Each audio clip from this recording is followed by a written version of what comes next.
Welcome to the lecture series in computer science on principles of deep learning. In today's session, we are going to discuss on activation functions.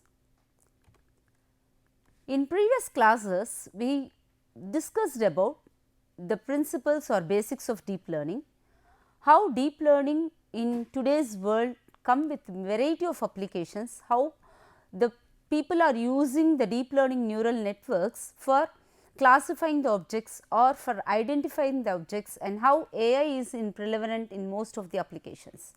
So, in doing so, we come across the role of neurons. So, how the deep learning is built is on the concept of neural networks. These neural networks, they took the human brain as the simulation part, and these neurons helps, how the neurons in brains helps us to identify an object or classify an object. The same principle is being taken in the deep learning neural networks. So, in doing so, we just thought of each of the neural networks as a set of inputs, a processing unit and an output.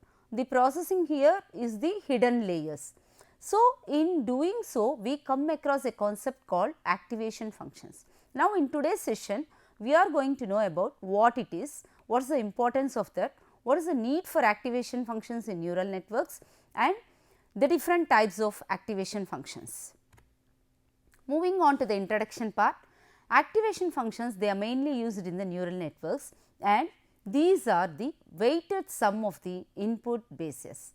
That means, there might be several different inputs for any of the problem, any of the applications. Inputs are the parameters which we will give to any particular problem we consider. Suppose you take a hard data set, the input types can be, or the fields that are important in the data set might be, you can know about their blood sugar level or the heart rate level or some other parameters which will be important to guess the whether a person can be biased to or can be with respect to the heart disease attack. Okay. So, in this case, the fields that are taken in the data set are the input here. So, it's these activation functions are weighted sum of the inputs and biases, and here they mainly judge whether the neuron can be activated or not. That means, out of all those parameters, input parameters, there might be several different input parameters, we can say about 10 to 15 like that, and out of these 15, for each of the next layers, which neurons, which parameters has to be taken or activated. That particular functionality is done by the activation function. The name itself giving the meaning, it activates the network to the next successive level, whether a particular parameter has a priority or not, it will guess that. Okay. Now, why these activation functions are important? See here in this particular diagram, we see here this is an input. So, x1, x2 and so on, several different inputs have been given, and here associated with each input there is a weight associated, how much we have to consider that particular input, how much percentage of that input it will give some threshold value to the overall functionality of that particular problem. Okay. So, here we see here like this, we are going to formulate the summation of the given input values with a weighted value. So, W1 x1 plus W2 x2 and so on W1 x1 plus some B.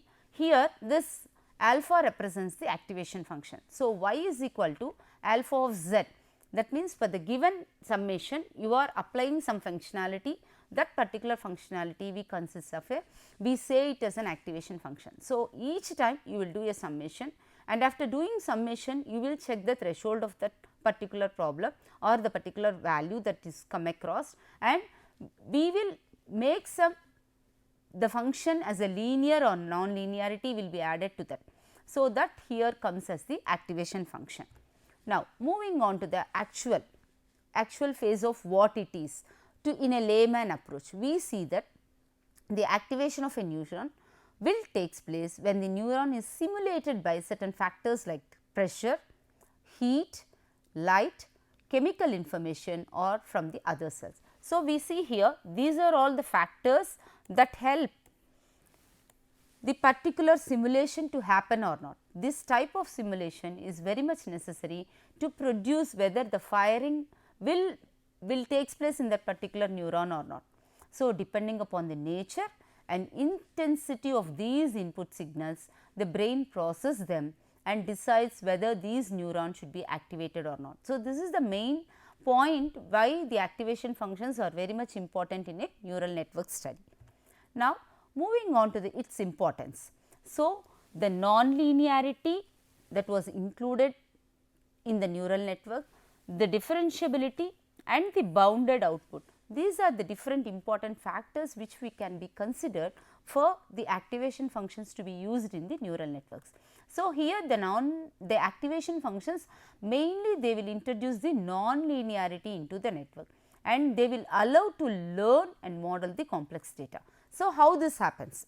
Suppose we have some 10,000 images of dogs or cats or cars like that, whatever may be the objects. So, we have those images and you want to classify whether a particular image belongs to which of the category types. You will make a comparison. In doing so, you will apply some activation functions, that is the object is similar to that particular set or not. That can be done only with the help of these activation functions. They will produce some non-linearity into the network. That means, it will not be in the same level. Some distortions or curved base images, if you want to compare using these functions only, we can make it clear proportionately how it can be compared or not. Okay. Then comes the differentiability. So, these activation functions are differentiable, which is very essential for the back propagation, and here these algorithms are mainly used to train the neural networks. Now, bounded output is the third factor which we might consider the activation function as an important one. So, these activation functions, there are many different activation functions which we will study in the coming slide, but like sigmoid and hypertangent, they produce bounded outputs and which is very important in some situations of neural network types. So, moving on to the types of activation functions. There are two types of activation functions, mainly the linear activation function and the non-linear functions. So, moving on to what makes for us to choose a better activation function. So, how we will choose?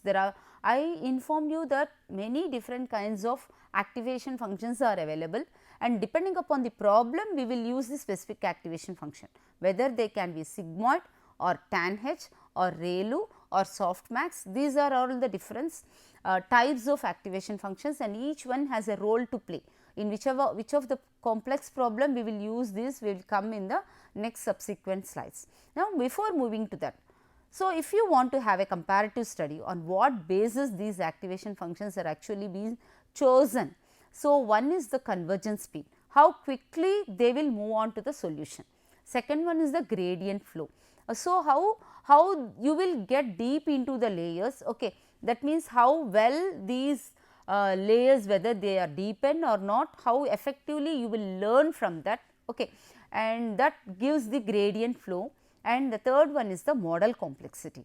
So, whether it is applicable to single class functions or multi class problems, how the layers are there, whether the deep or the basic, all these gives the model complexity. So, basing upon these three factors, you can judge whether which of the activation functions you can use for your particular application or the problem. So, see here, while moving on to the convergence speed, we say that the ReLU function allow faster training by avoiding the vanishing gradient problem. So, this gradient problem has been solved using the ReLU, and here the convergence speed is very high, and sigmoid and tanh is very slow convergence in case of the deep neural networks. Now, moving on to the gradient flow problem, these activation functions ReLU, they provide the better gradient flow. We have just now seen that they have vanished the gradient solving problem, and they help the deep layers learn effectively. And in contrast, if you see these sigmoid, they always lead to small gradient problems, and they are very much hindered the learning in the deep linear layers. Now, moving on to the model complexity, here we see the activation functions like softmax, they will allow the model to handle multi-class problems, whereas the simpler functions like ReLU or leaky ReLU, these are all, they will work only for the basic layers. Now, moving on to the comparative study between the various functions.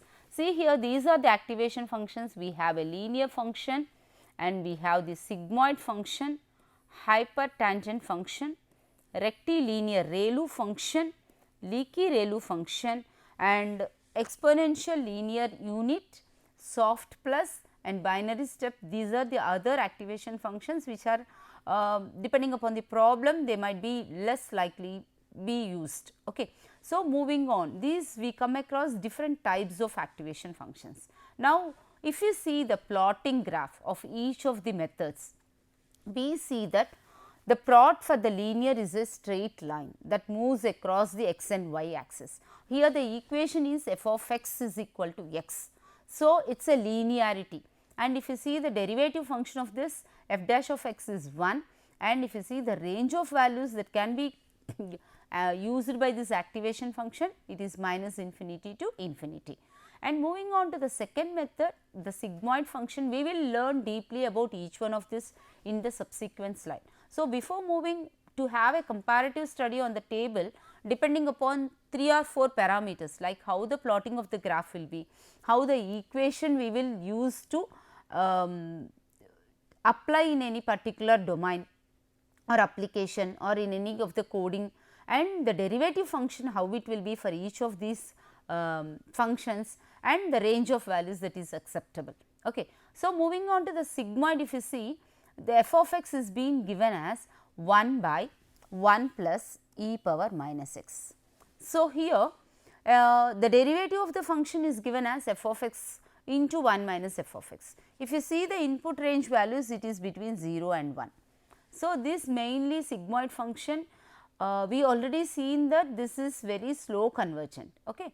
Then moving on to the hyperbolic tangent tan h function, here the formula we can take as e power x minus e power minus x by e power x plus e power minus x, and the range of values are minus 1 to 1.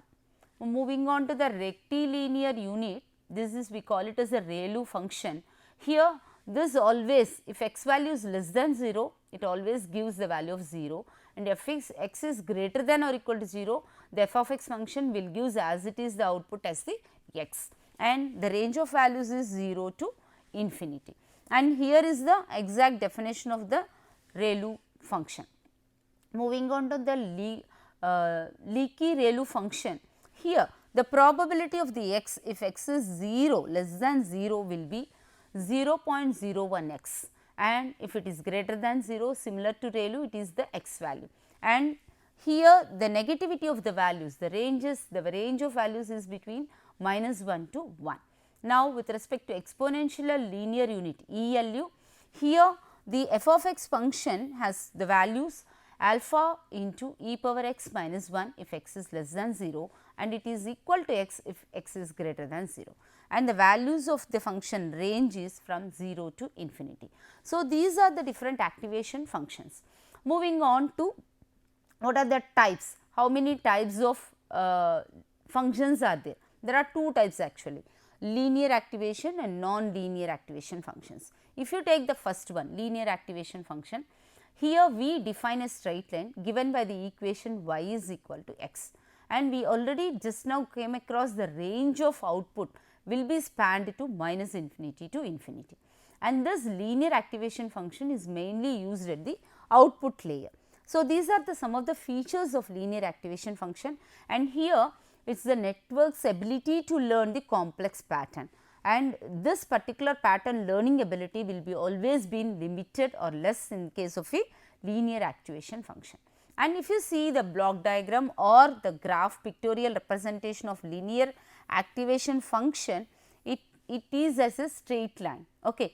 So, y is equal to x, and mainly these application, the linear activation function, if you take any use case, it is mainly used for predicting the price of a house based on the input features like location, size. If you specify some of these values, depending upon the input values, if you are predicting the price of a house, we say that this use case belongs to a linear activation function. And you can also see that predicting the multiple characteristics of an object such as its size, weight or age, etc., and this can also be an application of a linear activation function.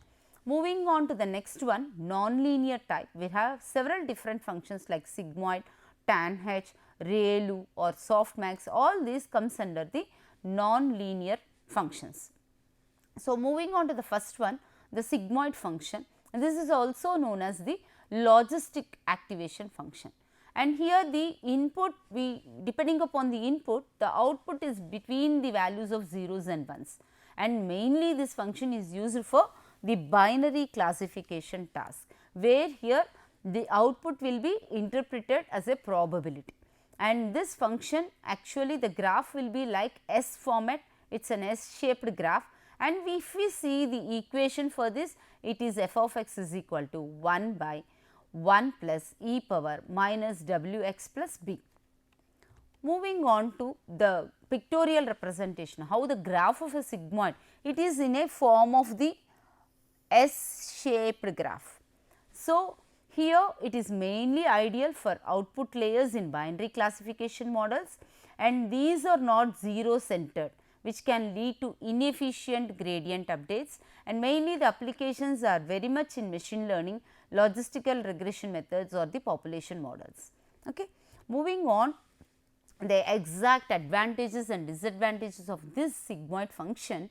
If you see the advantages, the performance of the binary classification is very well as compared to the other actuators. So, it is mainly used for the binary classifications, and here the predictions are very clear, very close to 1 or the 0. So, you will not get in between values, the output classification or prediction will be very clear.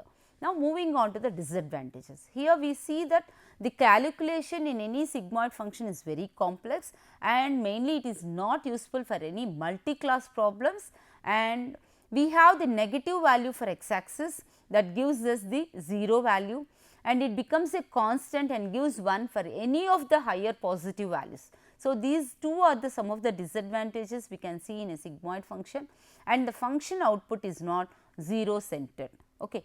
So, when you are applying, depending upon the problem, you will choose what can be your activation function. Mainly the activation functions, we have to remember one thing, it is used to produce or introduce some non-linearity into the problem we are solving, such that we get a better output. Now, moving on to the next non-linearity function called the tan H. Here we call it as a hyperbolic tangent, and this activation function actually has an input values and it ranges to -1 to 1. It is being mapped over to -1 to 1, and here it is 0 centered one, and the advantages of modeling the input is having the strongly negative, neutral and strongly positive values. The values for input can be either the strongly negative, neutral or strongly positive values. So, this tan H will be more effective than sigmoid for hidden layers due to the wider output range. Here the output range is somewhat wider from -1 to 1. So, here it is more somewhat effective than the sigmoid function. Now, moving on to the how the shape of a hyperbolic tangent function is there. It is with respect to the shape, and the values, if you see the formula or the equation is e power z minus e power minus z by e power z plus e power minus z. So, here this tangent function, tan H function, can always will reduce the bias in the gradient updates, and it leads to the faster training and better performance. So, from the sigmoid, which is a slow convergent, this tan H is function is somewhat quicker and it converges faster. And this, if you say what it suffers from, is it suffers from the vanishing gradient problem, that is when inputs are very large or very small, this function will suffer from the output, that means how well or how fast it will relate to the output. Now, these applications of this particular activation function includes the classification problems, regression and sequence modeling. So, these are the different applications with respect to the tan H problem. Now, moving on to the actual advantages and disadvantages of this particular activation function, we see here the gradient is stronger for tan H than the sigmoid. The gradient is somewhat stronger. So, the output interval of tan H is 1 and the whole function is 0 centric, which is a better than the sigmoid one.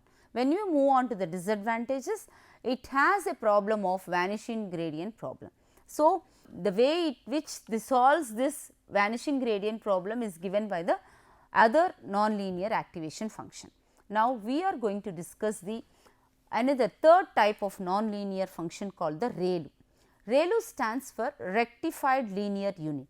So, here this function will not activate all the neurons at the same time. That means, the activation of any neuron will depend upon the value that has been taken, and it will not activate all the neurons of the particular thing of the application.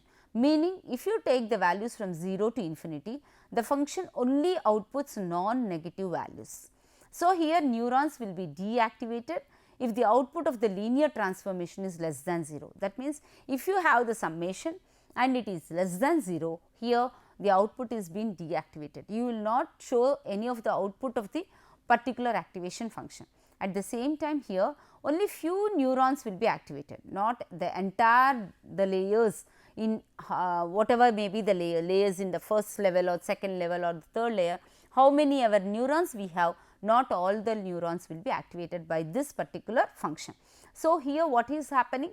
The network space is very efficient, which is very easy for computation. You are not taking all of the deep learning layers, you are taking only some, thereby the computation level will be decreased and you will have a very efficient way of processing.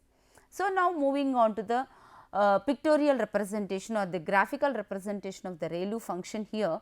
So, here the ReLU function has a curve like this, and here the activation function, this particular activation helps mainly, it avoids the vanishing gradients and computationally it is very efficient in the deep learning. So, the vanishing gradient problem is being solved by this activation function.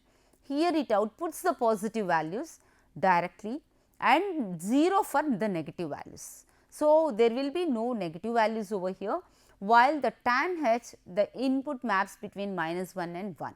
And one more difference what we can say is the tan h is a 0 centered function, but here which suffers from vanishing gradients, and here ReLU it does not support for the positive values. Now, moving on to the other side of the ReLU function, we call it as a leaky ReLU function, whereby we can see the advantage as well as the disadvantage. If you see the function, it is the max of 0.01 x and x. So, this is the activation function you are defining, and here if you see the leaky ReLU with respect to the derivative, here the graph shows that the derivation function is a linear one, which takes up the values along with the x axis or parallel to the x axis, but here the leaky ReLU function, it always have the values less than 0, the trend how it will be, or greater than 0, how the trend is being depicted in the graph. Now, here there will be no problem with the dead ReLU one, and the parameter, this parameter based method where you give f of x is equal to maximum of some 0.01 x comma x, which we can take as an alpha.